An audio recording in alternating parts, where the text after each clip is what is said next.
In the early morning shadows of his solar, Tywin Lannister leaned against the wide casement overlooking Blackwater Bay.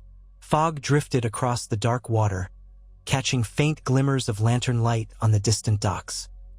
He stood utterly still, clad in a plain robe, the Lion of House Lannister discreetly embroidered on the breast. Beneath that robe, the edges of his mind curled around thoughts of impending crises. Months had passed since Cersei Lannister's public downfall, the trial that unmasked her incest, the swift beheading that Robert Baratheon had insisted on. Still, the memory lingered in the corners of the Red Keep. People rarely named her openly, but the hush that followed her death had carved an unspoken scar. Tywin could feel it in the halls, behind every door, in every well-bred courtier's furtive glance. The realm marched on, battered but not broken, compelled forward by the daily inertia of life in King's Landing. Yet Tywin knew storms gathered at every horizon. He shifted, letting the faint light catch the harsh planes of his face. The city's morning bells began tolling, summoning bakers to their ovens, fishmongers to their stalls, the gold cloaks to their changing of the guard. A day like any other, except for the swirl of threats overshadowing the capital. Stannis Baratheon had still refused to stand down, continuing to anchor his fleet off Dragonstone, drilling his men as if war were an inevitability. And it might well be, Tywin admitted. Even now, a single misstep by King Robert or a rash insult might spur Stannis to launch an attack. If so, Tywin intended to meet him with fire and steel, fully prepared to smash any attempt to topple the monarchy, whether or not the monarchy was worth preserving on its own merits. House Lannister had paid a terrible cost to uphold this crown after the scandal. He would not see his sacrifice undone. Outside the window, a gull screeched, and he heard footsteps behind him. One of his most trusted stewards entered, clearing his throat softly. "My lord," said the man, bowing. "They await you in the council chambers." Tywin inclined his head. "I'll come." No further words passed between them. The steward hurried out. Tywin allowed himself one more measured breath. The day's burdens awaited. He left the solar, adjusting his robes, his posture as rigid as iron. When he arrived in the council chambers, the others were already assembled. Kevan Lannister, stoic and barrel-chested. Tyrion Lannister, perched on a chair that dwarfed him, his mismatched eyes keen. Grand Maester Pycelle, blinking drowsily. Lord Peter Baelish, leaning forward with his characteristic half-smirk. And finally Lord Renly Baratheon, smiling politely though his posture was tense. Varys, the master of whisperers, stood near a pillar, hands tucked in his sleeves, his expression unreadable. King Robert himself was conspicuously absent. The great seat at the head of the table stood empty, bearing only the golden stag sigil. Renly cleared his throat. "Shall we wait for his grace?" he asked, arching an eyebrow toward Tywin. "If we waited for the king every time business needed tending," said Tywin, taking his seat, "the realm would see little governance. We proceed." Tyrion's lips curved with private amusement. Littlefinger tipped his head, as though to say, "As you will." Pycelle began flipping through some parchments, his hands trembling. Kevan maintained a stony gaze, focusing on Tywin. "Reports from the Narrow Sea," Tyrion said, tapping the table with a short finger. "Our watchers say Stannis' war galleys remain near Dragonstone, but they aren't massing to set sail. Yet, he's done nothing but send ravens claiming his right as heir. Day after day, the same demand. Robert must name him successor and forsake any attempt to name a new line. Stannis' sense of timing is impeccable," Littlefinger quipped. "He always did have the social graces of a snapped bowstring." Renly snorted. He was the only Baratheon in the room. "My brother is nothing if not persistent. The wedding of Margaery Tyrell has come and gone, yet Stannis remains entrenched on his island, refusing all compromise. Perhaps he's hoping for developments to fail in the new queen's bedchamber." He said the words lightly, but everyone understood the subtext. Margaery Tyrell had not yet conceived a child, and rumors had begun swirling about the king's health or potency. Tywin's jaw tightened fractionally. "We've waited long enough to see whether Stannis is bluffing," he said. Every day he sits out there, the crown appears impotent if we do not respond. That impression breeds further unrest. We must ensure he has no illusions that the capital can be seized easily. Kevin nodded. The city's garrison is strong. The gold cloaks are well supplied, the gates secure. Our men drill daily, and your shipments of new armaments have arrived from Lannisport. If Stannis attempts to land, we'll burn his ships before they breach the bay. Renly frowned slightly, but he made no objection. Since Robert's second marriage, Renly had positioned himself as a friend to Marjorie and, by extension, the Tyrells. That alliance gave him influence, but Tywin had already taken the measure of the younger Baratheon's ambition. Renly wanted power, yet he was not eager for open conflict that might jeopardize his comfortable station. "Let's hope it doesn't come to a battle in the bay," Tyrion said. "Though, if it does, I'd much enjoy seeing how Stannis explains the righteousness of drowning half his men for his claim." Littlefinger laced his fingers together. "Might it be worthwhile to open some negotiation with him, again?" He arched a brow at Tywin. "His Grace has sent ravens, but they've all come back with demands. Perhaps a gentle bribe might coax him away. A promise of more wealth or territory, so he can content himself without troubling the capital." Renly's mouth set in a line. "You can't bribe Stannis. He's not the type. Gold means nothing to him." "I wonder if Dragonstone means everything," Tyrion countered, "or if it's merely a stepping stone to the throne. The man is as stubborn as a boulder." Tywin raised a hand, silencing the bickering. "It is clear no sum would buy off Stannis. He is driven by a sense of justice or his version of it. He sees himself as the rightful heir, and in that he has a powerful ally in the laws of succession, or so he would argue. The king remains childless, and Edric Storm is but a bastard. Stannis's letter repeated that more times than I care to count. We cannot let him chip away at the realm's confidence." He looked at Kevin. "Are we prepared to send a more forceful reminder?" "Yes," Kevin said. "We can dispatch a portion of the royal fleet to patrol the waters near Dragonstone, just close enough to show our strength. If Stannis sees ships bearing the crown's banners and the Lion of House Lannister, he may think twice about launching an offensive." Renly's eyes slid toward Tywin. "I wonder how my brother Robert would react to such a show of force. He might prefer leading it himself." Tywin's gaze was chilly. "The king gave me authority to handle the city's defense. He need not risk his life at sea. He's never shown much aptitude for naval tactics in any case." "And where is the king?" Varys's soft voice intervened. "If I may ask, I have not seen his grace this morning." His gaze flitted around the table like a butterfly's wings, gentle and harmless on the surface, though everyone suspected the spider knew far more than he let on. Renly's lips pursed. "Probably still Abed. Or in the queen's chambers," Tyrion offered dryly. Pycelle cleared his throat. "Ahem. I visited the king's apartments earlier. His steward said he was under the weather from last night's indulgences. He will presumably recover by midday." An awkward silence settled. All knew Robert had doubled his drinking habits since the day he exposed Cersei and ended her life. The marriage to Marjorie had offered fleeting glimpses of renewal, but it had not cured his deeper woes. At length, Tywin addressed Kevin. "Then see it done. Prepare a squadron of warships to sail under the Lion and Stag banners. They need not engage Stannis unless he initiates hostilities, but let them be plainly visible off the coast. No aggression without my direct command." Kevin gave a curt nod. "Yes, my lord." Tywin directed a last glare around the table. "Anything else pressing?" Renly gently cleared his throat. "Queen Marjorie wishes to host a feast in a fortnight to celebrate the king's name day. She believes it will bolster morale and display confidence in the realm's stability. She asked me to mention it here." Tyrion smirked. "A feast a fortnight from now? Why not? We can gorge ourselves while Stannis stares gloomily from across the bay.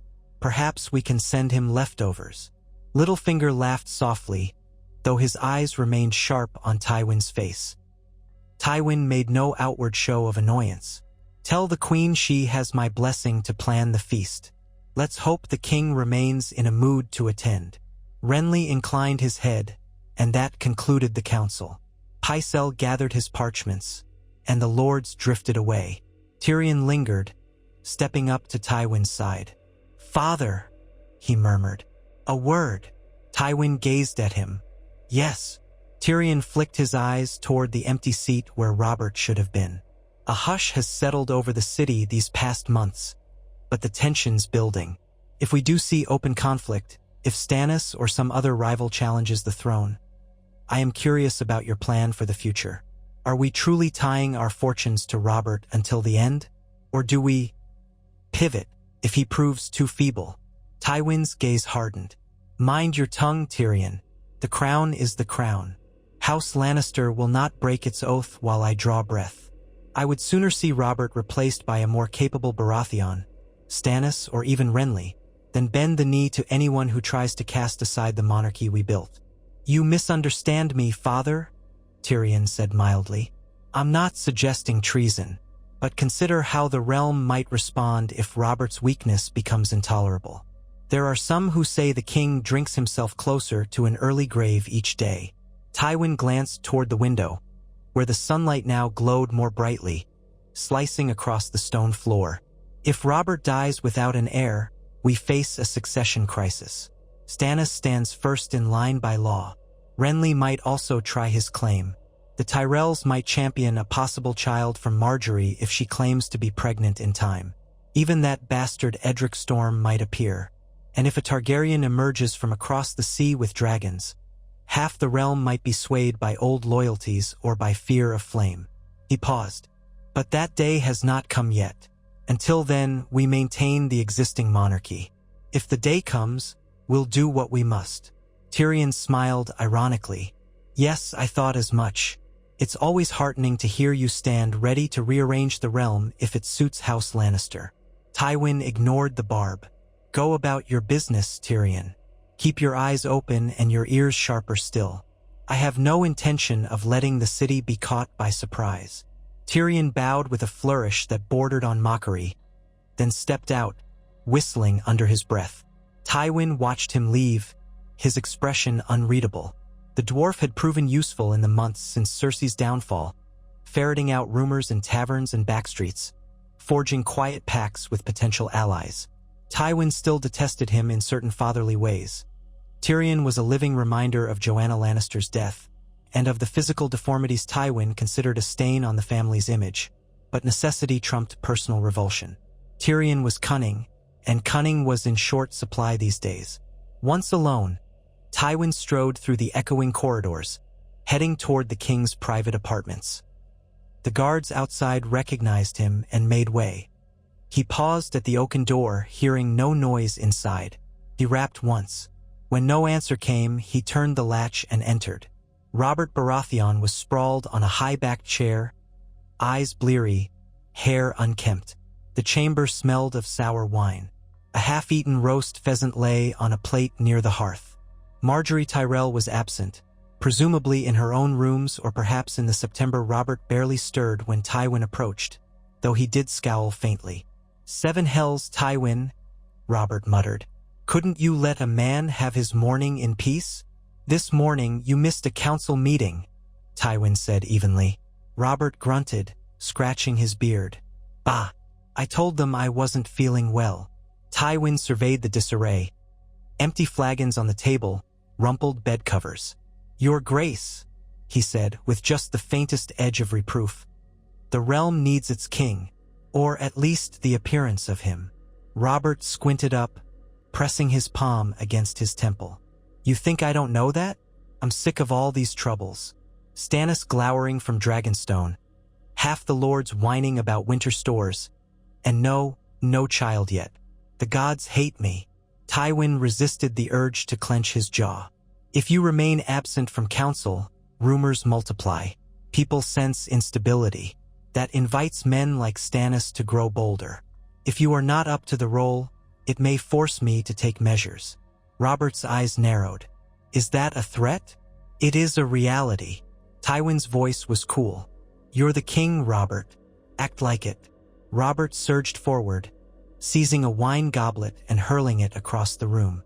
The goblet clattered against the hearth, splattering dregs on the stones.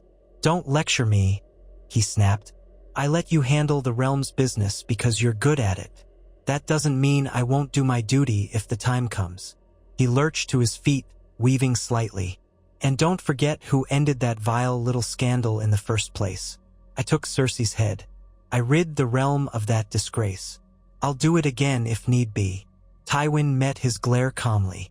"Yes, you did." That seemed to deflate Robert somewhat. He pressed a hand to his face, groaning. "I need some air," he mumbled. "I'll go see Marjorie. She wants to plan something for my name day." Tywin inclined his head. "The feast. Yes, we all look forward to it. I suggest you appear at the training yard or hold a short court session today, if you can manage. Show the city you are not lost in your cups." Robert's expression darkened, but he made no retort. Tywin turned to leave. As he reached the door, Robert's voice rumbled after him, subdued. "I never asked for any of this, Tywin. If I'd known how the years would weigh on me, maybe I'd never have reached for that damn throne." Tywin paused, gaze on the door's carved paneling. "Yet here you are," he said quietly. "And here we all are." He left without another word. A few hours later, King Robert emerged in the castle yard, wearing a boiled leather jerkin that strained at the belly. He swung a practiced sword, barking at a hapless squire who was supposed to be his sparring partner. Onlookers, knights, guards, and a few passing courtiers gathered to watch. Robert sweated profusely after just a few bouts, but he forced himself to continue. Grim determination shone in his eyes. It was the first time in weeks he'd made such a public display of martial prowess. Most saw it as a sign that the king remained formidable, if somewhat diminished. Marjorie Tyrell watched from a balcony, flanked by her ladies, offering approving smiles. Word spread that the king was training again, that he might soon attend tournaments as he once had. The atmosphere in the Red Keep eased, though some recognized it was a veneer. That afternoon, Queen Marjorie took Robert's arm, leading him on a short walk through the palace gardens. Her own retinue followed discreetly behind, a handful of Tyrell cousins and ladies from the Reach. Robert let her chatter about name day plans, entertainers, jugglers, the new tapestries she'd commissioned. Occasionally, he interjected with a suggestion for more wine or more boar dishes. She nodded graciously, never pressing him about deeper issues like Stannis or the lack of an heir. Marjorie possessed a deft sense of when to pivot away from topics that troubled him. Perhaps that was why he tolerated these strolls. At one point, Robert paused beside a blossoming rosebush, frowned at its delicate petals, and crushed one in his meaty hand as if testing its fragility. "Your Reach flowers are prettier than anything we have in the Stormlands," he grumbled. Marjorie offered a kind smile. "The Reach is blessed with fertile soil, but King's Landing can have its own beauty. In time, if we trim the weeds and nurture the soil properly." He grunted, dropping the crushed petal. "Weeds, yes, the city is full of them." Marjorie slipped her hand through his arm. "Then we shall pull them up, root and stem, as needed, so that your realm might flourish again." Robert studied her face, eyes clouded by old regrets, but he managed a faint nod of acknowledgement. Well, keep your illusions if you like. We'll see if the gods favor us with any sign." They continued walking, the king's mood souring at mention of the gods. Every step reminded him that no child was yet quickening in Marjorie's womb. He suspected that half the realm whispered of his impotence or the queen's possible barrenness.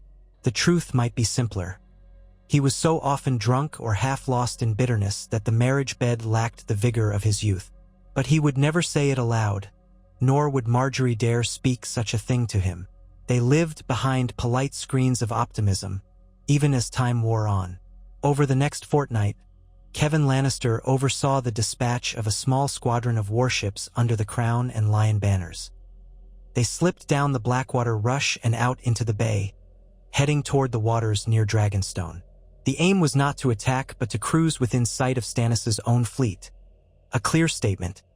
"We see you, and we are prepared." The day the ships set sail, Tyrion decided to accompany them for a short distance, if only to satisfy his curiosity. Standing on the deck of the lead galley, he squinted at the horizon, where Dragonstone's jagged silhouette rose. The wind whipped at his hair. Kevan Lannister, hands clasped behind his back, frowned at the basalt fortress perched on that volcanic isle. Soldiers in Lannister colors stood by the rails, gazing warily at the distant shape of other ships. The sea smelled of salt and tension. Tyrion turned to his uncle. "Rather scenic, is it not? I hear Dragonstone's halls are carved into shapes of dragons, twisting columns and arches. Perfect for a man like Stannis to brood in." Kevin's expression remained stony. "He wants to claim the Iron Throne. He'll not give it up easily. And we'll not let him take it," Tyrion said. "Though I'd prefer we didn't roast half the realm in an unnecessary war." Kevan gave a curt nod and gestured to the captain. "Signal the rest to hold formation and continue. We'll sail within bowshot, then turn back. Let them see our presence." Tyrion observed as a row of pennants rose up the mast, a coded message. The other ships responded in kind. They advanced a bit farther, and soon, from the parapets of Dragonstone, horns bellowed in warning. A handful of Stannis's warships shifted position, though they did not advance. Even from this distance, Tyrion could sense the tension like a live wire between them. Two proud powers bristling at each other, each unwilling to yield.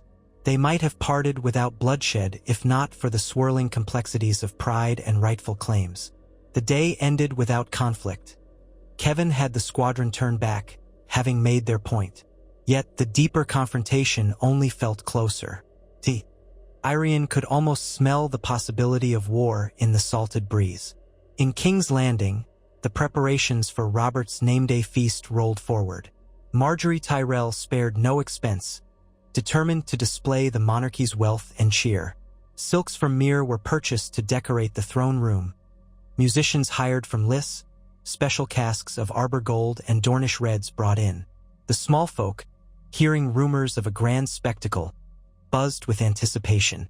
Even the brothel dens repeated gossip that the king's new queen had a gentle hand and might sponsor street performances for the peasants.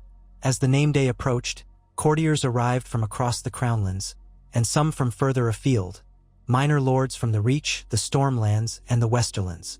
They came bearing gifts, eager to curry favor with the king and with Tywin Lannister. In the shadowed wings of the Red Keep, Varys flitted about, gleaning morsels of rumor. Littlefinger entertained certain visitors in his newly purchased manse, striking deals behind closed doors. Tyrion found it all amusingly typical of southern politicking. Yet the threat of Stannis loomed over every polite conversation. In tavern corners, men took bets on when the war would start. No one seemed to wonder if it could be avoided. The only question was how soon. At length the day arrived. The great hall dazzled with color. Golden banners of the crowned stag, crimson banners of the Lannister lion, the entwined rows of the Tyrells. Torches crackled, filling the high vaults with flickering light. Lords and ladies milled about in their finery, sampling honeyed cakes and spiced wines. A group of masked dancers performed near the dais, swirling in bright ribbons. Minstrels sang epic ballads of Robert's old triumphs, his victory at the Trident, his uniting of the realm.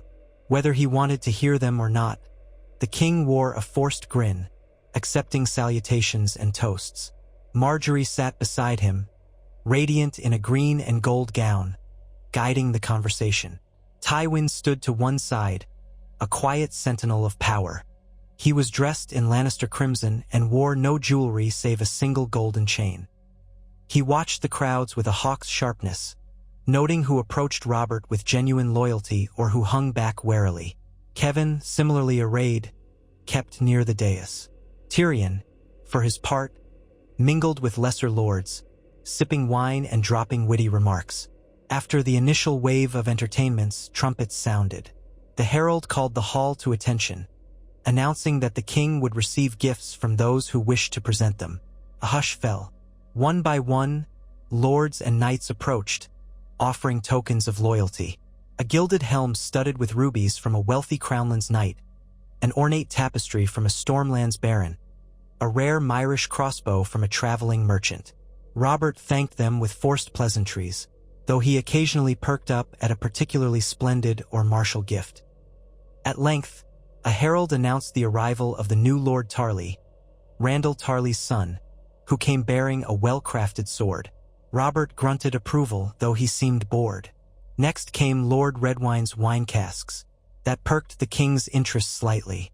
Then there was mention of House Hightower's gift, a thick volume of genealogies of Oldtown, which Robert waved aside impatiently, leaving Marjorie to politely receive it. Finally, the herald cried, "A gift from House Tyrell of Highgarden." Marjorie's father, Mace Tyrell, stepped forward, florid-faced and beaming. Behind him came servants hauling a massive wrought iron birdcage, draped in velvet. Inside, the shape of some living creature rustled. Robert shifted in his seat. "What's this, Mace? Some exotic fowl from the Reach?" Mace Tyrell gestured grandly. "For the king's name day, we have brought a wonder from the Summer Isles, a rainbow-plumed parrot, known for its ability to repeat human words. May it amuse his grace and lighten the burdens of rule." On cue, the servants swept aside the velvet. Inside the cage, a magnificent bird with iridescent feathers peered out, blinking in the torchlight. It let out a shrill squawk. The crowd murmured with admiration. Robert snorted with mild amusement. "Does the damned thing talk?" Mace bowed. "It does, your grace. Perhaps with some training it might learn to say the king's name. Our maesters are uncertain, but the bird has repeated phrases in the past." Robert let out a short laugh. "Well, I hope it can do more than squawk. Very well, I accept your gift." He glanced sideways at Marjorie, who was smiling politely. "Find a perch for it somewhere. The little ones might enjoy it." He spoke as if referring to children, but the only children that had once roamed this keep were Cersei's brood, scattered now to the winds.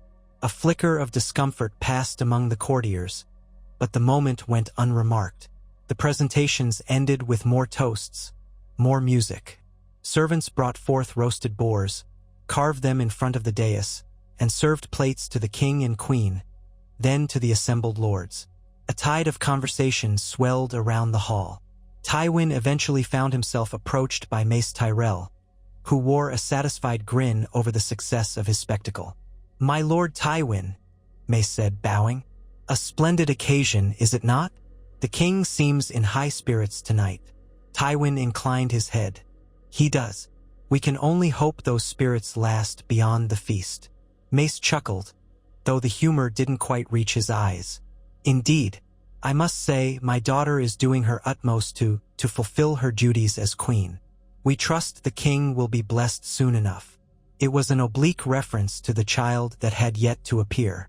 Tywin's stare was cool. "Time will tell, Lord Tyrell. In the meantime, the realm appreciates your family's bounty." Mace exhaled, then leaned in slightly. "I've heard talk that Stannis remains a thorn. If conflict ensues, I should like to remind you that Highgarden is ready to support the crown, should we be called upon. My good son is the king, after all." Tywin recognized the subtext. The Tyrells wanted to be central in any war effort to ensure they retained influence. "Your readiness is noted," he said. "But for now, we are content to let Stannis brood on his island." Of course," Mace said. He bowed again and drifted away, eyes flicking about for another conversation. Tywin watched him go. Despite Mace's jovial exterior, Tywin knew that House Tyrell was not to be underestimated. They commanded a mighty host in the Reach, second perhaps only to the Lannisters in resources. If a war erupted, the Tyrells' involvement might be decisive. And if they felt overshadowed by Tywin's influence at court, they might maneuver for greater advantage. Still, Tywin had the measure of them. A combination of vanity and cunning, best handled with flattery and tactical promises. For now, no conflict loomed between them. The real threat lay in Stannis' challenge. At the dais, Robert drank steadily, but not so heavily as to lose coherence. He even laughed at a juggler's antics. The watchers found cause for optimism. The feast stretched into late evening, the hall a riot of color, music, and occasional raucous cheers. By the time the final course arrived, sweet cakes shaped like stags, Robert was leaning heavily on the table, but he still beckoned Marjorie close, murmuring in her ear. She nodded, smiling. Some observed that the king was in a kinder mood tonight, perhaps open to conjugal warmth. The night ended with him leading Marjorie from the hall in a swirl of applause. Many courtiers sighed with relief, hoping that the king might at last produce the next generation. But as the days passed, no immediate sign of success emerged. Marjorie rose each morning looking a shade subdued, though still determined. She kept her handmaids discreetly silent about the state of her monthly courses. Even so, rumors trickled. She had not conceived yet. Some wondered if potions or special treatments might help. Marjorie quietly consulted Pycelle, though with little result. The old Grand Maester offered mild tonics and suggestions for restful nights, but no miracle cures. She then spoke privately with a few healers from the Reach, but none could guarantee a child. As time slipped on, pressure mounted in the Red Keep. The success or failure of this union could decide the fate of the realm. Meanwhile, the standoff with Stannis persisted. Ravens flew back and forth without cease. Some nights, Robert hurled them into the hearth unread. Others, Tywin read them, found them repetitive, and responded with stony refusal. The fleet Tywin had sent out remained near the bay, a silent threat. Stannis's war galleys remained near Dragonstone. It was a watchful peace that teetered on the brink of violence. Whenever a rumor sprang up, a fisherman swore he saw Stannis gathering sell sails from Lys, or a ship belonging to House Baratheon of Dragonstone seized cargo in the Stepstones. Nerves frayed. Tywin recognized that only Robert's caution about risking open civil war prevented them from launching a preemptive strike. Robert did not want to be the first to spill Baratheon blood. But how long could that caution hold? By mid-spring, fresh tensions arose from a different corner. News arrived that Balon Greyjoy had begun raiding once again, sending Ironborn longships to test the northern coasts and parts of the Riverlands. Ned Stark, from Winterfell, dispatched ravens reporting these attacks and requesting royal support. Robb Stark, Ned's eldest son, had apparently led a small force to repel a raiding party near the Stony Shore. This caused an uproar at court, for the lords questioned whether the king intended to suppress the Ironborn with force or not. Robert, still haunted by the memory of the last Greyjoy rebellion, raged that he would see Pike burn if the Greyjoys defied the crown again. Tywin, mindful that the realm was already balancing on a knife's edge with Stannis, urged caution. They did not need a second front of conflict. Nonetheless, preparations were made to reinforce the fleets in the west. The realm could ill afford to ignore Balon Greyjoy if he struck in earnest. Tyrion found it almost morbidly entertaining that the realm juggled so many crises. In quieter moments, he recalled that it was only a year earlier when the greatest scandal had been discovering Cersei's betrayal. Now, the realm threatened to unravel from multiple angles. A potential civil war with Stannis, a new wave of Ironborn raids, the uncertain question of the Targaryen girl rumored to have living dragons in the Far East, and the king's uncertain capacity to produce an heir. One might almost imagine the gods had singled out the Seven Kingdoms for a grand jest. As the capital wrestled with these pressures, far away on the wall, a boy once known as Joffrey Baratheon was struggling through the bleakest existence of his short life. Months of harsh training under the Night's Watch had broken much of his arrogance. Forced to clean filth, endure the lash of wind, and abide by the discipline of older, hardened brothers, Joffrey learned to swallow his pride, or face worse than humiliation. He had grown leaner, his features sharpened by cold, though the golden hair that branded him as a Lannister bastard still shone. Many in the Night's Watch viewed him with a mix of pity and contempt. He was no prince here, only a bitter youth with no station. Jeor Mormont, the Lord Commander, assigned him basic tasks, and Joffrey performed them grudgingly, mind simmering with hatred. In the darkest hours of the night, he often vowed that he would someday escape, raise an army, and make them all pay. The father who was not his father, the mother who died, the father who truly was his father and now rotted in exile, Tywin who orchestrated it all. But each morning, he woke to the cold truth that he had no power, no allies, no future beyond the wall. Sometimes he considered running, but the wild beyond the wall was rumored to be full of worse horrors. If those horrors were real, Joffrey heard little beyond half-whispered rumors. The rangers spoke of odd sightings, pockets of wildlings moving south, glimpses of strange creatures. He dismissed them as old wives' tales. His world had shrunk to the daily humiliations of training, scrubbing, and scowling at every man who mocked him. Once or twice he fought back, brawling with older recruits until they beat him unconscious. Over time he hardened. The cruelty that once came so easily to him, he turned inward, fueling a bitter determination to survive. Where that path would lead, no one could say. The news from King's Landing rarely reached the Watch, and Joffrey had stopped asking. The name Joffrey Baratheon was seldom spoken. In the Black Records, he was simply Joff, a bastard boy with no illusions left.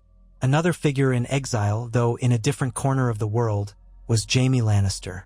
Banished to Essos, he had drifted from one free city to another, rarely staying long enough to form attachments. He sold his sword to mercenary companies, hoping the sting of battle might drown the memory of his sister's final moment. But when he closed his eyes at night, he saw Cersei, saw the gleam of the headsman's sword. He recalled how they had once believed themselves clever, unstoppable, the Golden Twins forging a destiny. In the end, they had reaped nothing but infamy and death. Jaime wore a perpetual scowl, hair ragged, his famed Kingsguard cloak replaced by a patchwork of battered leathers. Some recognized him, whispering Kingslayer behind his back, or the incestuous Lannister. Others tested him to see if the once great swordsman had lost his edge. Often they discovered that Jaime could still kill with lethal grace when cornered. Rumors trickled in from Westeros. The bastard children cast aside, Tywin Lannister firmly in control, Robert still on the throne.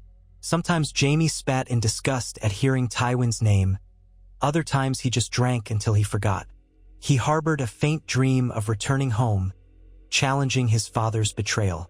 But he knew Robert had sworn to kill him on sight if he ever set foot in Westeros again, and Tywin would not intercede. So Jaime drifted, a restless sword for hire, each day a shade further from the proud knight he once believed himself to be. In King's Landing, Queen Marjorie's 18th name day arrived. Robert put on a show of lavish affection, gifting her with a new set of jewels and a graceful silver mare. The realm's cynics noted that it was an attempt to mask the fact that she was not yet pregnant. But Marjorie carried herself with poise, exuding confidence before the court. She continued to host small gatherings, cultivate friendships among the ladies of the Red Keep, and sponsor charitable works in the city. Her popularity remained high among the small folk. Indeed, they called her the Rose of the Capital. Yet behind closed doors, she and Robert did not always see eye to eye. He might return late at night, reeking of drink, or vanish on hunts for days at a time. Marjorie confided in her grandmother, the formidable Lady Olenna, who had traveled from Highgarden to reside temporarily in King's Landing. Olenna Tyrell was quick-witted, unafraid to brand Robert as a lumbering oaf in private. But she counseled Marjorie to keep the facade of unity. A queen's duty was to maintain the illusion that all was well. In the labyrinth of court politics, illusions could be more powerful than facts. Twice, Marjorie orchestrated attempts to bring a reputable maester to discreetly examine Robert, hoping to identify any underlying ailment that might hamper fertility. Robert, humiliated by the notion, dismissed them angrily, claiming no man would rummage around his royal person.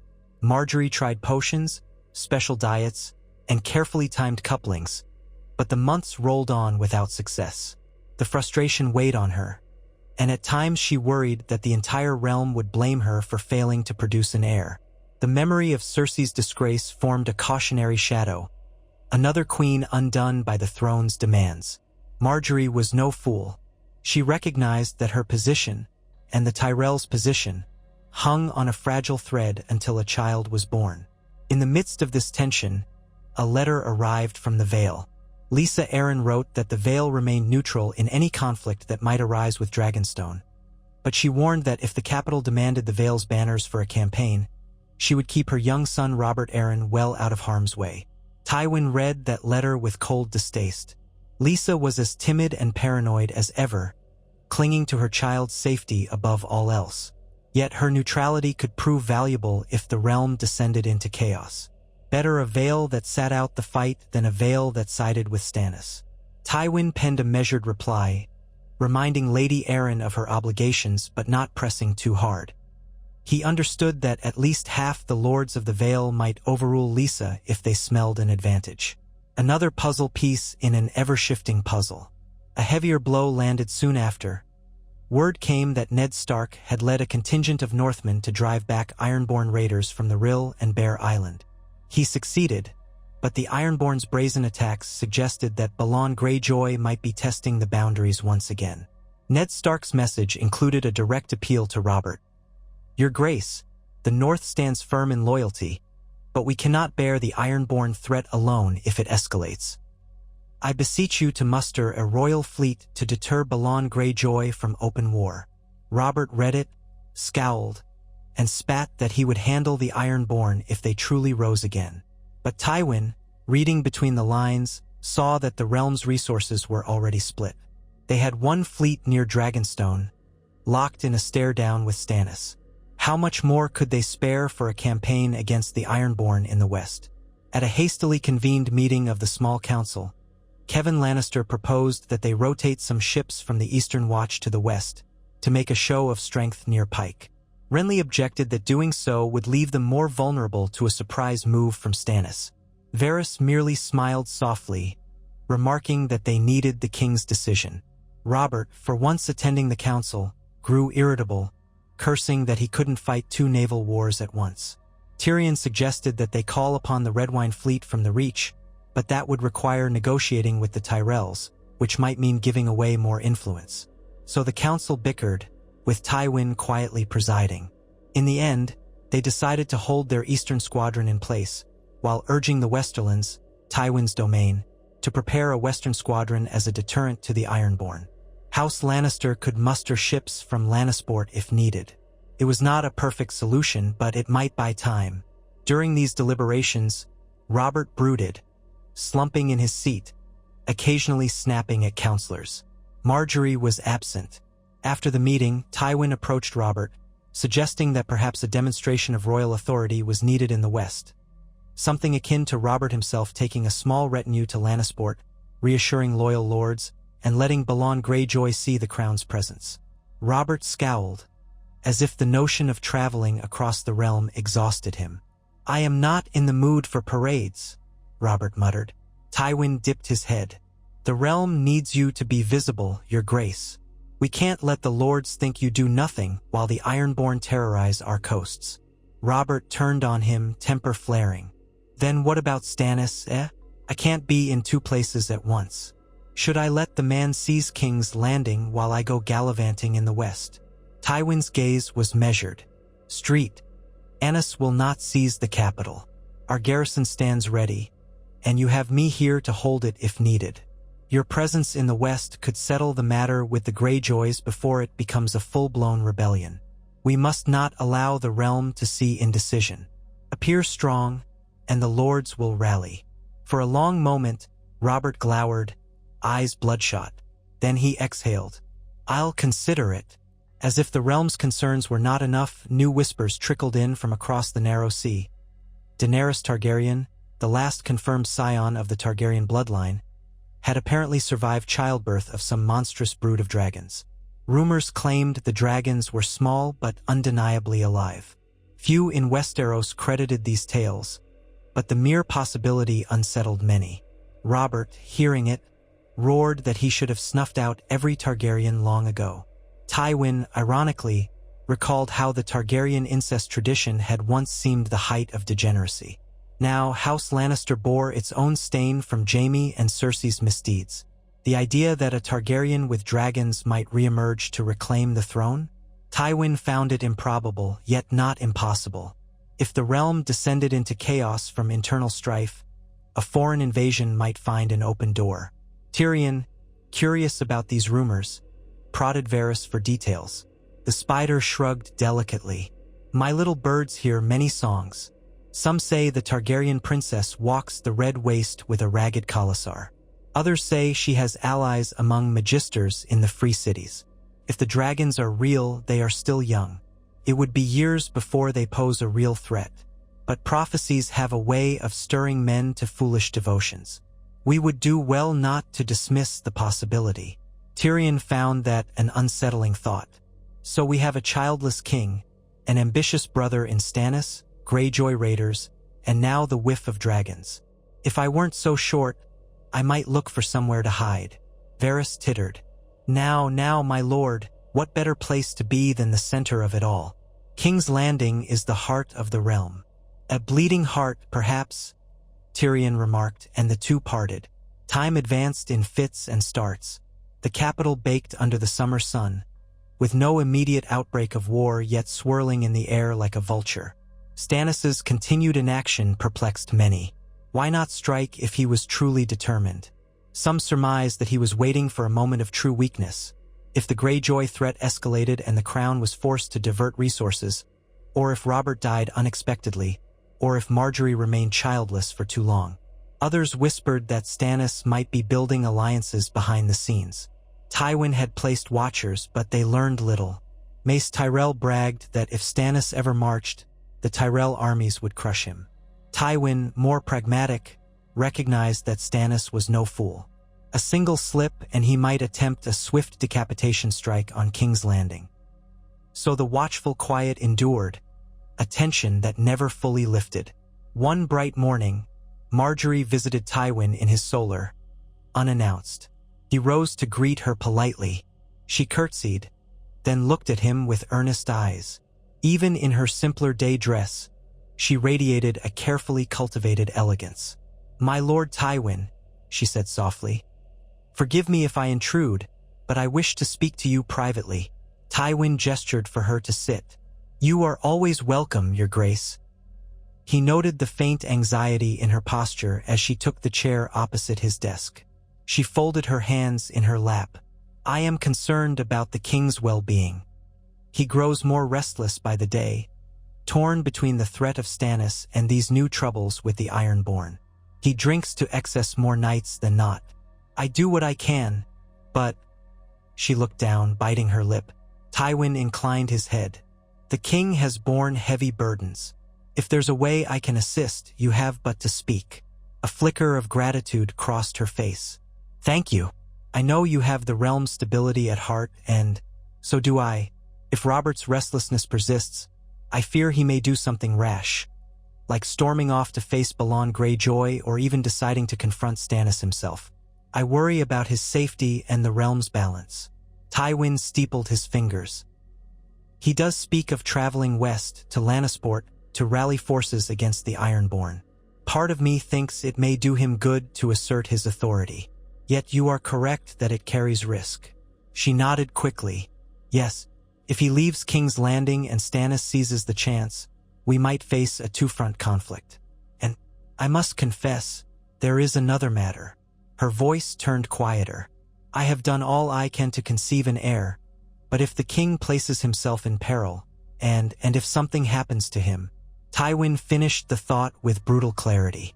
"Then the throne reverts to Stannis by law, or we face a civil war with Renly or any who'd oppose that claim. Without a child of your body, you would have no standing to dispute it." She sighed, shoulders slumping. "Yes, exactly." Tywin considered her.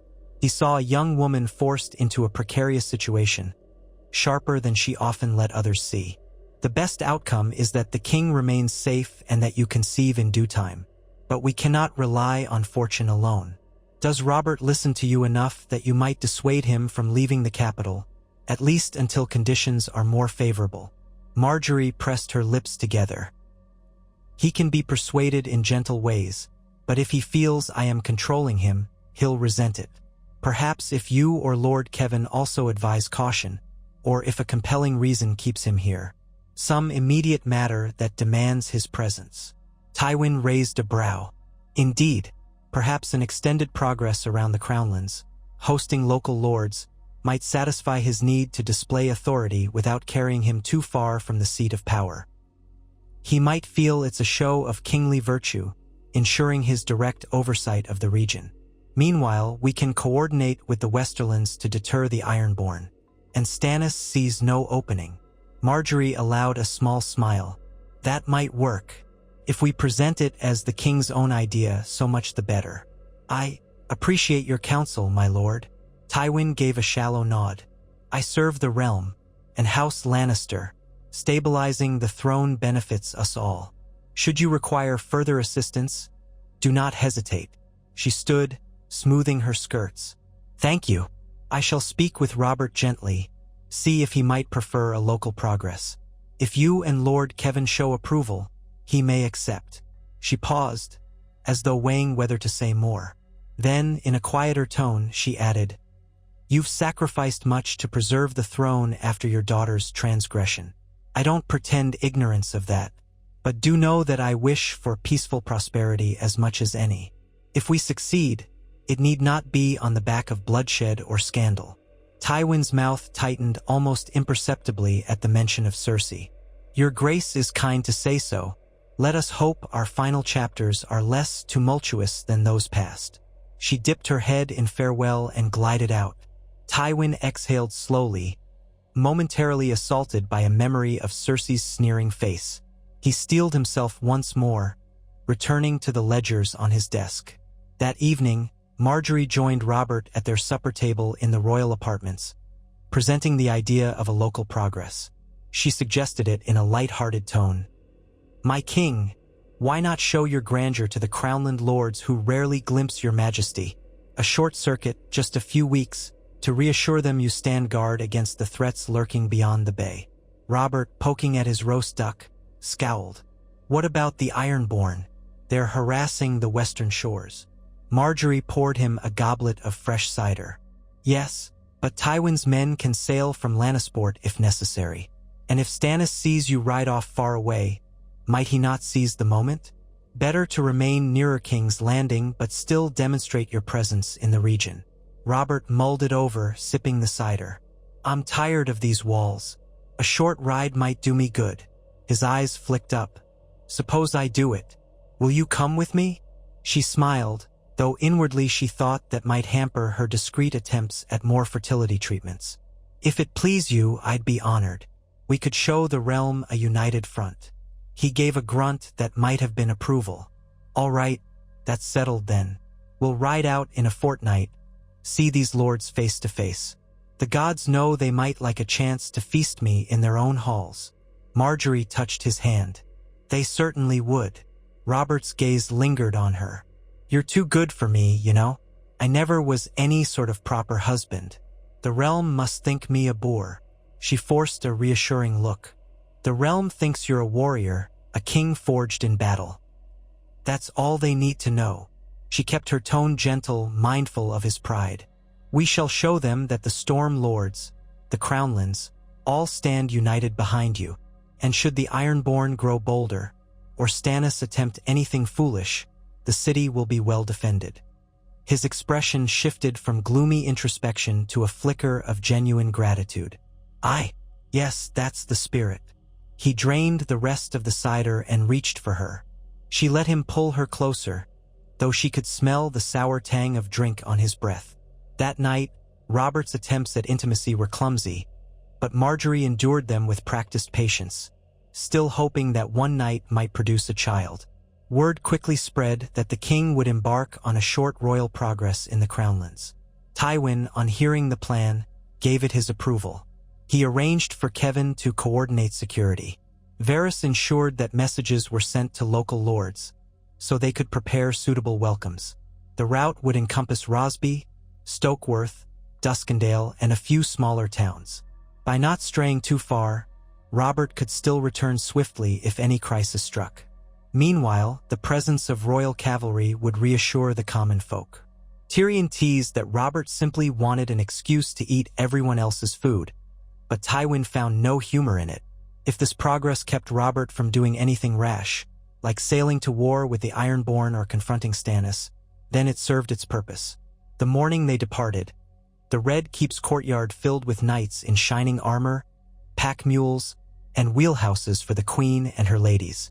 Trumpets blared as Robert, astride a dappled stallion, waved to the small folk who gathered near the gates.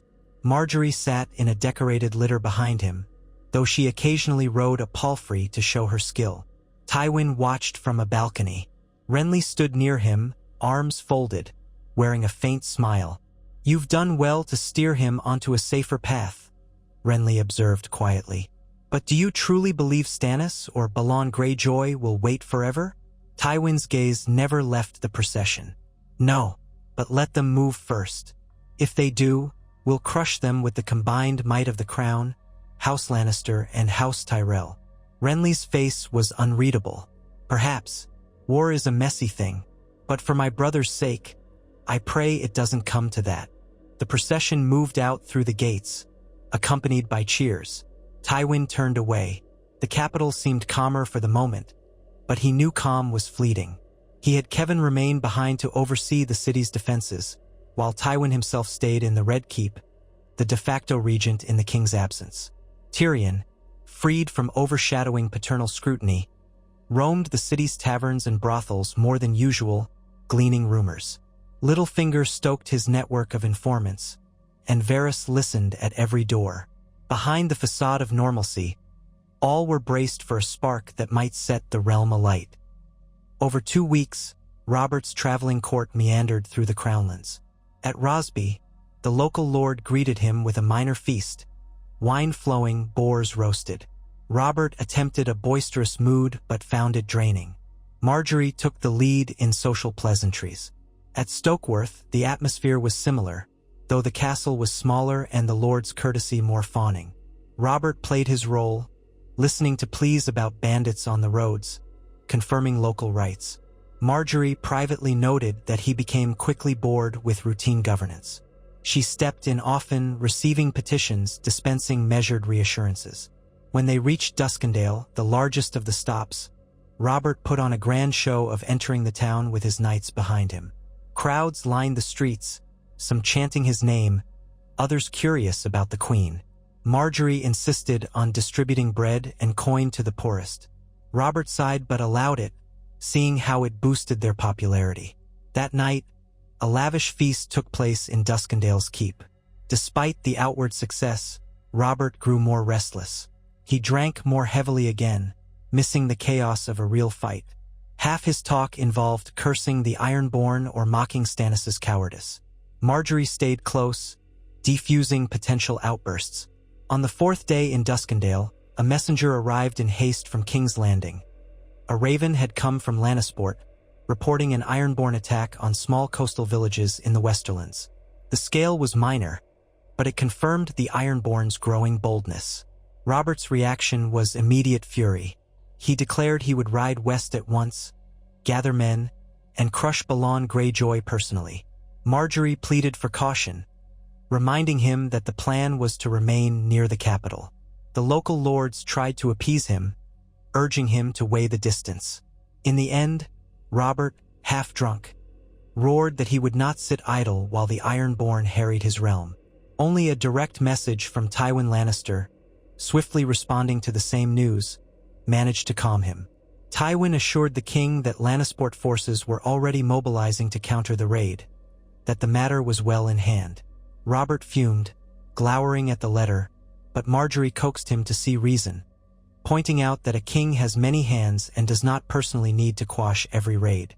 Reluctantly, Robert relented, yet the incident laid bare how thin the veneer of calm was.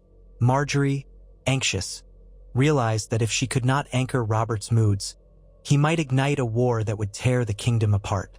That same week, in King's Landing, Tywin was chairing a small meeting with Kevan, Littlefinger, Varys, and Pycelle when a new raven arrived from Dragonstone. Tywin broke the seal, read it in silence. His expression turned grim. He read it aloud for the others. Stannis Baratheon demands that Robert relinquish the throne unless he can produce a true heir within the year. Otherwise, Stannis will claim it by right. He invites Robert to meet in parley, to discuss a peaceful transition before the realm plunges into bloodshed. Kevin shook his head in disbelief. That is brazen. Littlefinger shrugged. Stannis knows no subtlety. He speaks like a hammer. A peaceful transition, indeed. He wants Robert to abdicate, or prove his line can continue. Pycelle cleared his throat. Perhaps we should at least consider negotiation. If the king remains childless. Tywin slammed his gauntlet fist on the table, making Pycelle jump. We do not cede the throne to Stannis. Robert is king as crowned by the realm. Stannis's ultimatum is an insult. Varys watched quietly, hands folded. Shall we bury the letter and pretend it never arrived? Or answer with defiance? Tywin's lip curled. We answer with defiance. And if Stannis moves, we crush him. We will not let the realm see us waver. That alone could embolden him further. He rose, dismissing the council. Kevin remained behind, exchanging a look with Tywin. My lord, Kevin said softly, do we risk pushing Stannis into a corner? If Marjorie does not conceive soon, the realm might begin to mutter that Robert is unfit. We could face lords rallying to Stannis. Perhaps we should. Tywin's gaze could have frozen steel. We do not yield. Stannis forgets that if the realm sees him attempt to unseat a crowned king, half of Westeros will oppose him out of fear of chaos. We have House Tyrell, House Lannister, the Riverlands if they follow Edmure Tully, and likely the Vale if they remain loyal to Robert's memory of Jon Arryn. Stannis's letter changes nothing except that now his intentions are plain. Kevin nodded, subdued. As you say. Tywin watched Kevin depart, aware that the letter's threat was all too real. If the king did not secure an heir, the realm's mood might shift. But for the moment, Tywin would not budge. He would not let a man like Stannis, with no gift for diplomacy, slice away House Lannister's hold on power. Even if Robert died childless, Tywin would maneuver to ensure House Lannister retained maximum influence, perhaps forging alliances with Stannis or Renly under certain conditions. But that was a last resort. For now, they displayed a united front behind Robert. Tywin wrote a scathing reply in the king's name, rejecting Stannis's demand. He handed it to Varys, who dispatched a raven. Thus, the lines were drawn more starkly. War seemed that much closer. Robert's progress eventually wound its way back to King's Landing. He returned in a foul temper, the Duskendale confrontation over the Ironborn raid having soured his mood. His conversation with Tywin about Stannis's ultimatum only worsened it. That evening, Robert stomped into the Great Hall, demanding wine and the presence of his council. Tywin, Kevin, Renly, and Marjorie attended. Robert waved away the Queen's ladies, wanting only the principal voices. We must act, Robert bellowed. Stannis all but says he'll march on me if I don't produce a bloody heir. Let the fucker come and see how well he fares. He slammed a fist on the table. We gather our banners, meet him on the field, and end this farce. I'll break him like I broke Rhaegar Targaryen. Marjorie, standing behind Robert's chair, placed a gentle hand on his shoulder. My king, the realm is not prepared for a second rebellion. The Ironborn stir in the west. Let us not hand them an advantage by turning east in full force. Robert grumbled, but Tywin seized the opening. Her Grace is correct. Marching the entire might of the realm east would leave the Westerlands and the north vulnerable. Let us keep Stannis contained. The fleet near Dragonstone is a deterrent. If Stannis tries to land, we'll know at once. Meanwhile, we can address the Ironborn as needed. Robert downed a cup of wine, glaring. So we sit on our hands, waiting for that bastard to choose his moment? Renly ventured carefully. Brother, if you want to strike, consider a swift naval assault on Dragonstone itself. But that too is risky. Stannis' fortress is formidable, and storms near the island can dash a fleet. You might lose men and ships, giving Balon Greyjoy an open door to exploit. Let us weigh the odds carefully. Robert flung the cup aside. 7 hells, all I do is weigh odds. I was made for battle, not this waiting game. Marjorie leaned down. You were made to rule, my lord. Ruling involves patience. She kissed his cheek. He exhaled, some tension easing from his posture. Fine, he growled. Then we wait a little longer. But if I hear one more word of Stannis's demands, I swear I'll... He cut himself off, chest heaving. Tywin gave a curt bow. As you wish, Your Grace. We stand ready. The meeting concluded in a hush. As they dispersed, Marjorie lingered, sensing Robert's frustration could erupt anew. Renly caught Tywin's eye, exchanging a look that said this was no stable situation. Tywin inclined his head. All they could do was contain the king's anger. Outside, the palace corridors bustle. With the daily churn of servants and guards. Yet a sense of dread clung to the air. Each day they dodged a new crisis. Could they continue indefinitely without a conflagration? In the weeks that followed, small events fanned the embers of tension. A handful of minor Crownlands lords sent letters to Tywin, subtly inquiring about the line of succession. They couched their questions in flattery and disclaimers, but the gist was clear. If Robert died childless, where would Tywin stand? A second wave of Ironborn raids struck the northern coasts, prompting Ned Stark to reinforce his watchtowers. Ned's letters grew sharper, asking whether the king truly intended to address the threat or not. Robert, upon hearing this, cursed that the North should handle their own squabbles. Tywin more diplomatically wrote to Ned, assuring him that assistance would come if the raids escalated.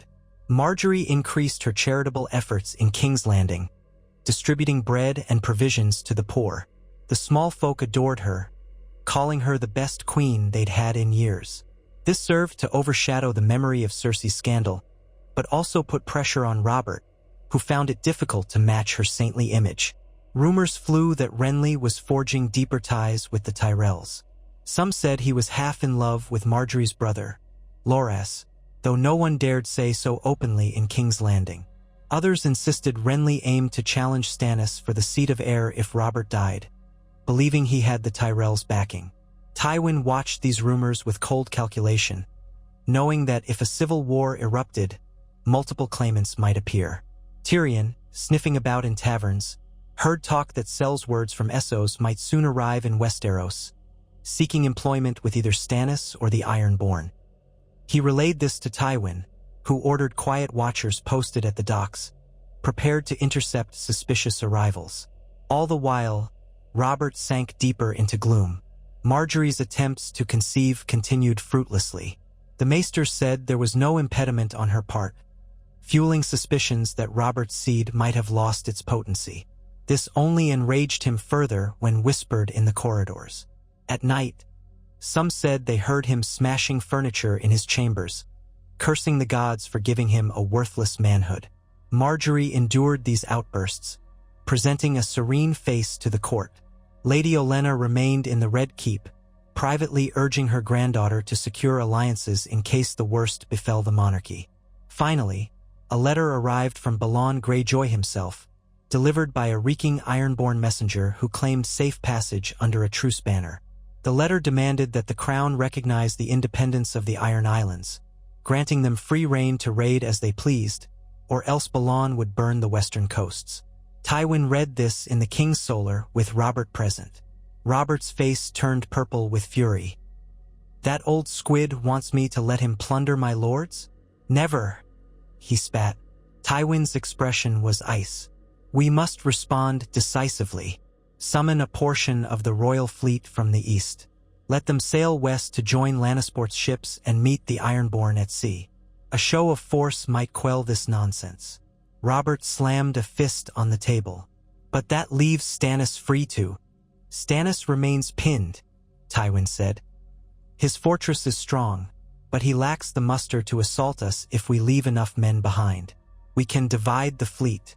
Half remain near Dragonstone, half go west. That should be enough for both tasks. Robert grimaced. Damn them all. I'll lead the Western Fleet personally if I must. Tywin tried not to let his irritation show. No, you remain here. If you sail west, Stannis may see his opportunity. We have able commanders to lead the campaign.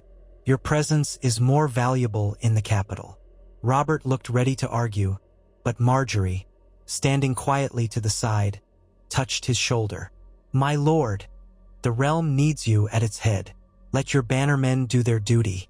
Don't let the Ironborn or Stannis see a king who abandons his seat." He exhaled, tension rolling through his shoulders. "Fine," he muttered. "Send the fleet. Crush Balon's Tin Pot Rebellion. Show no mercy." Tywin nodded. He would see it done. In truth, he felt more comfortable that Robert would remain in King's Landing, away from the front lines. The old Robert Baratheon might have relished leading a navy to war, but this Robert was not the same man, and the realm couldn't afford losing him to some arrow or misfortune at sea. If Robert died now, the entire kingdom would be thrown into chaos. Stannis, Renly, the Tyrells, possibly even Tyrion's wilder speculation of a Targaryen resurgence. That scenario threatened House Lannister's position. Tywin intended to avoid it. Within 2 weeks, a modest portion of the king's fleet departed the Blackwater, heading west under the command of a seasoned Crownlands admiral loyal to House Lannister's coin. They would link with Lannisport's ships, attempt to blockade the Iron Islands, and deter further raids. Whether that would suffice was uncertain. Balon Greyjoy had a cunning mind for seaborne strikes, but at least the Crown was finally taking overt action. Ned Stark was informed of the plan and might also mobilize some Northmen by sea or land if the Ironborn struck near the neck. Tense messages flew back and forth, alliances hammered out. Meanwhile, Stannis remained near Dragonstone, presumably waiting to see if the Crown's partial redeployment to the west opened a door for him. Tywin arranged for Kevin to intensify drills of the city garrison, ensuring no easy approach would be found. Robert, for his part, drowned his anxiety in more cups of wine and occasionally found fleeting solace with Marjorie or with hunts in the Kingswood.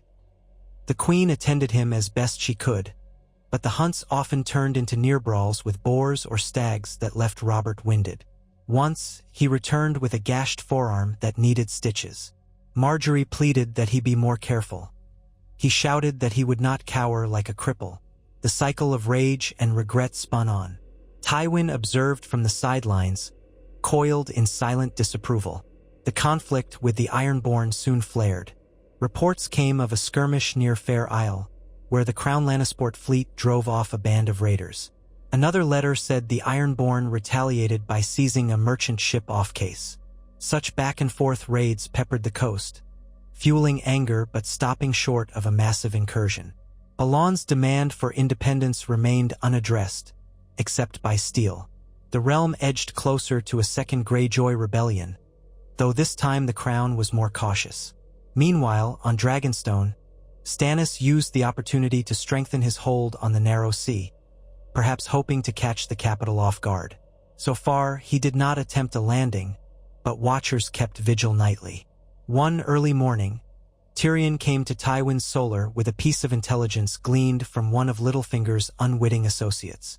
A certain Cell captain claimed that an envoy from Dragonstone had visited the Free Cities, seeking a loan to fund mercenaries. The rumor was unconfirmed, but if Stannis had gold from somewhere, perhaps the Iron Bank of Bravos, he might soon field a hired army. Tyrion handed Tywin the scrap of parchment with notes scrawled in his cramped hand. "A man like Stannis wouldn't normally stoop to hiring Cell's words," Tyrion said. "But desperate times, desperate measures.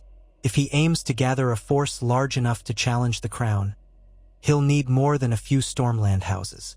This might be his route." Tywin read it with narrowed eyes. "We cannot let Bravos fund a rebellion. We must preempt them. Send word that any loan given to Stannis would be considered an act of hostility toward the Iron Throne. The Crown's creditors are vast. We can put pressure on the Iron Bank." Tyrion nodded.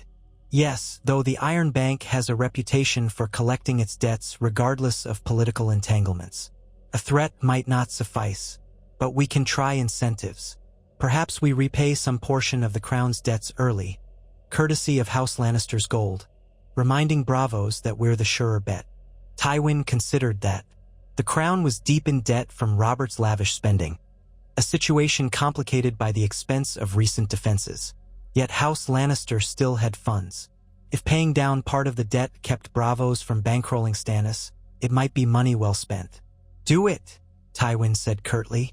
Coordinate with Littlefinger. Ensure the gold is allocated discreetly. We can't appear desperate. Tyrion's mouth quirked in a half-smile. Of course, father. Thus, the game extended to the free cities.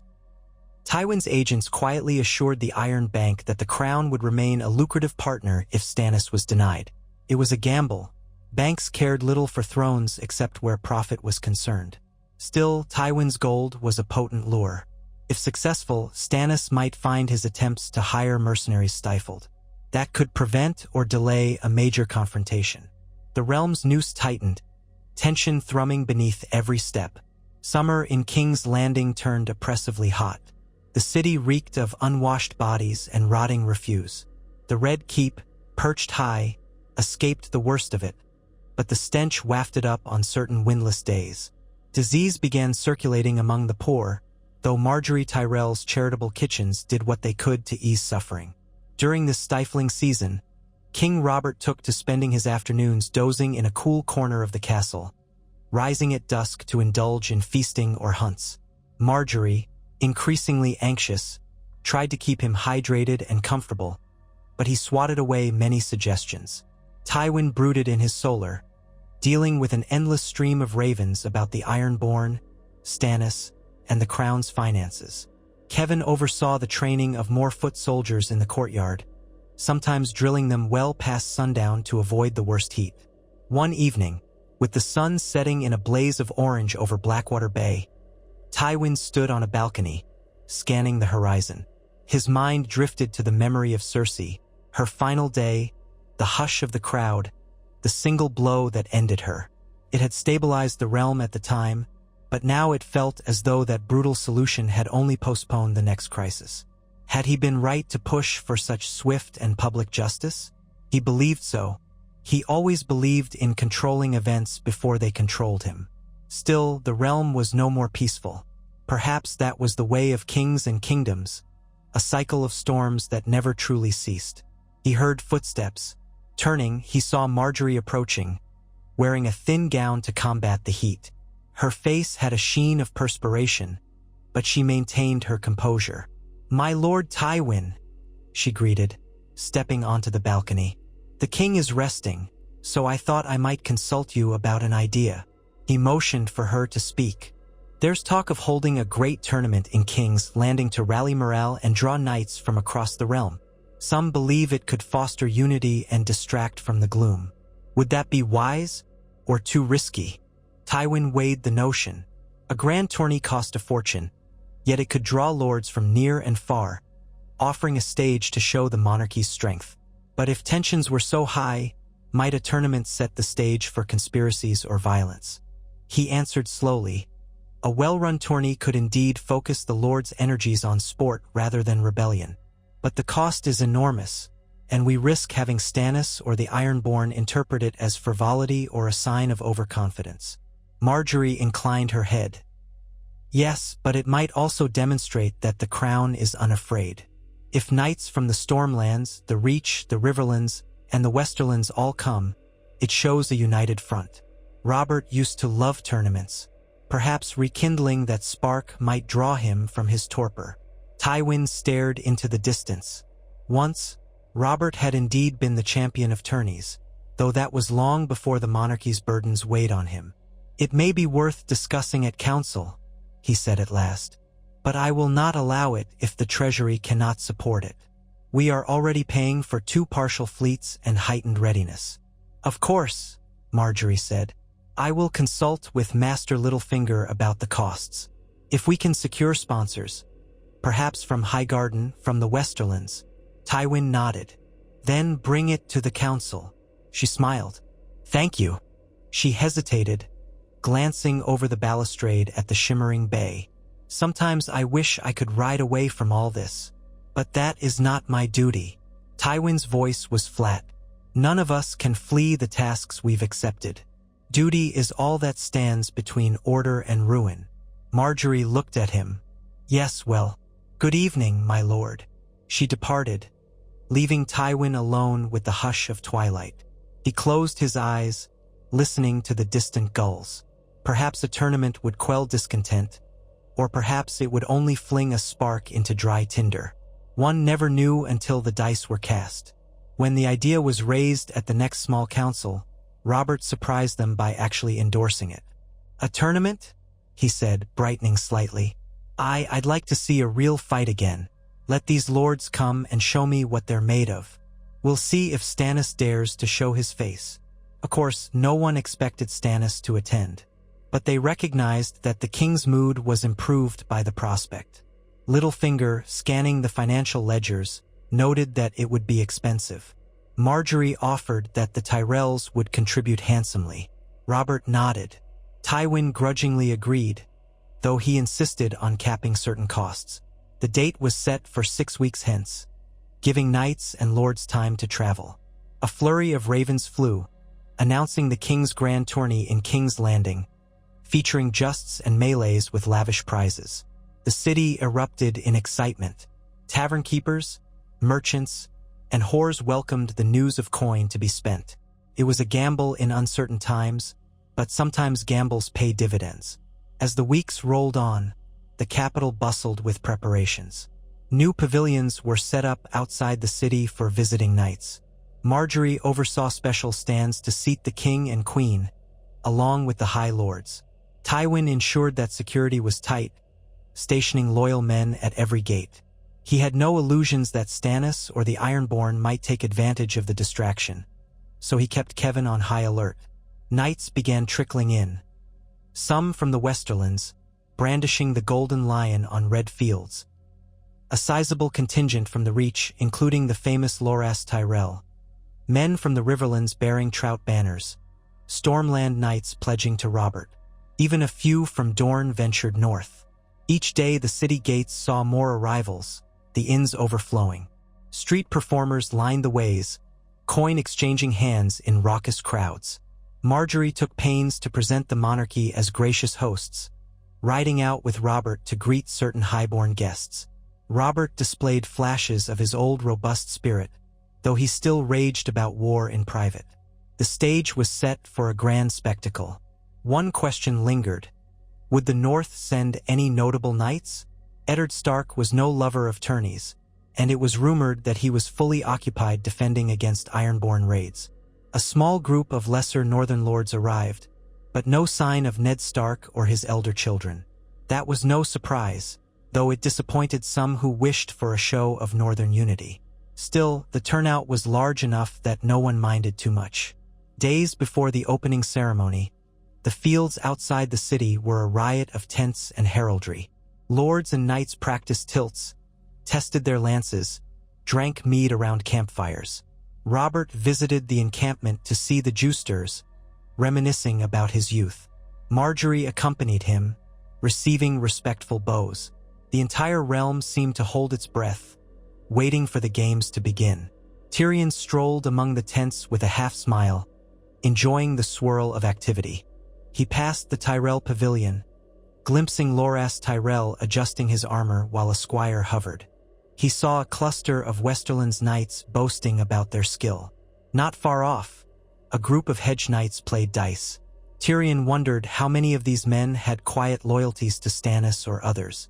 Then again, tourneys rarely ended in mass betrayal unless tensions were at a breaking point. Tywin had posted enough men to quell any overt conspiracy. Perhaps the city would see a few days of legitimate revelry. When the day of the grand opening came, trumpets blared from dawn. The crowd flooded the stands, bright with banners, the open sky dazzling overhead. Robert sat on a raised dais with Marjorie at his side, the Iron Throne behind them as a backdrop.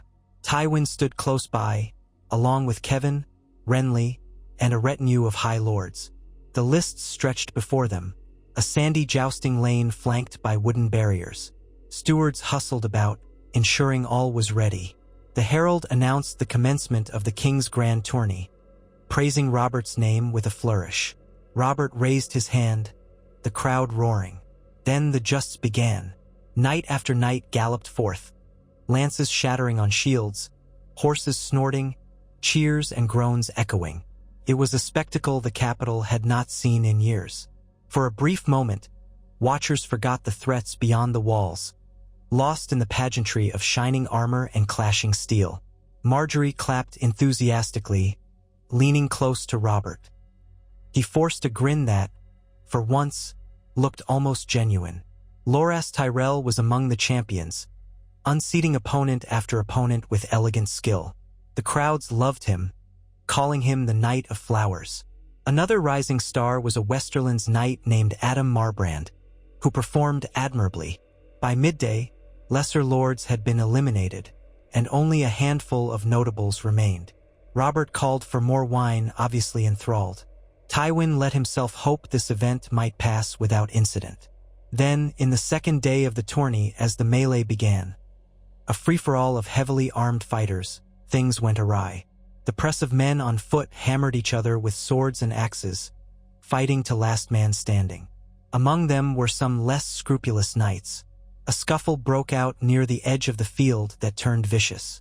One man apparently took personal offense from a blow, ignoring the usual courtesy of tourney rules.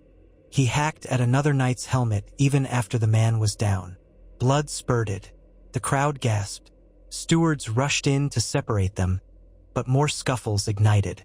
Men who had grudges off the field exploited the chaos.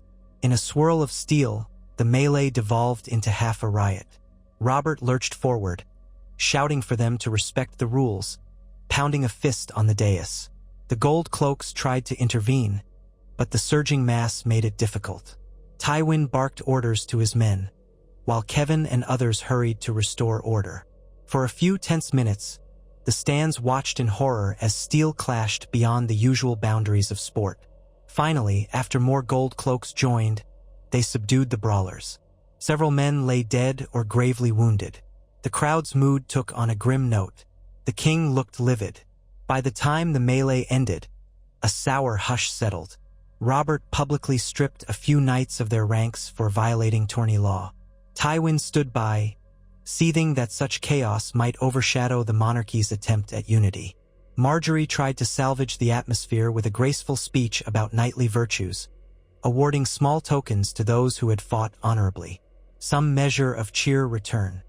But the moment had been tainted.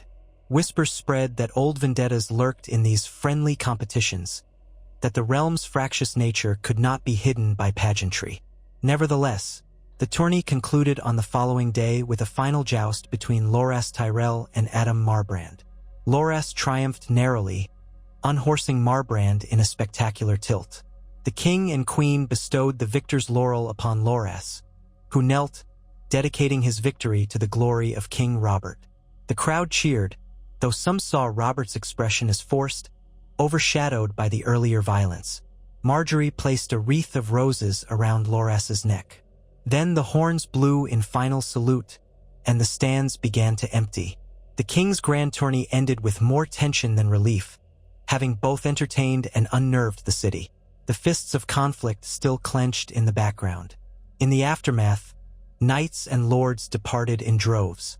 Many parted on good terms, but some bickered over the melee fiasco. A few men who had lost friends in the fight swore vengeance. Rumors circulated that those grudges might lead to future feuds or alliances with Stannis. Tywin used all his skill to quell the talk, quietly offering gold or mediation. The city gradually returned to its usual routines, though a sense of foreboding lingered. Even the grand spectacle of the tourney had not erased the realm's fractures. King Robert locked himself in his chambers for a day, nursing an apparent hangover, while Marjorie tried to keep up appearances. Littlefinger remarked wryly that if the monarchy was trying to show unity, it had only partially succeeded. Tyrion sardonically observed that they could hardly expect anything else in these times. Tywin walked the corridors, mask of composure intact, though inside he felt the weight of a realm precariously balanced. One misstep could plunge them all into war, and so the months passed in uneasy stalemate. Stannis still hovered at Dragonstone. The Ironborn still raided sporadically. The Targaryen girl remained a distant rumor. The king still drank to bury his fears, and the queen remained childless. The hush before the storm lingered, and Tywin Lannister rose each day prepared for that storm to finally break. If it did, he would meet it with the full might of the lion, For House Lannister's survival was all that mattered. No price, be it gold, blood, or the memory of a daughter he had condemned, would be too high if it preserved the name Lannister in the annals of history. Such was the shape of Westeros, a kingdom overshadowed by roiling clouds of tension. No one could predict which thunderbolt would strike first, Stannis' ambition, Balon's iron wrath, or the dragons across the sea. But all could feel the charge in the air, a crackling potential for devastating change. And in the Red Keep, Tywin Lannister stood watch, his eyes ever forward, determined that if chaos came, it would find the lion ready, teeth bared, unyielding until the bitter end.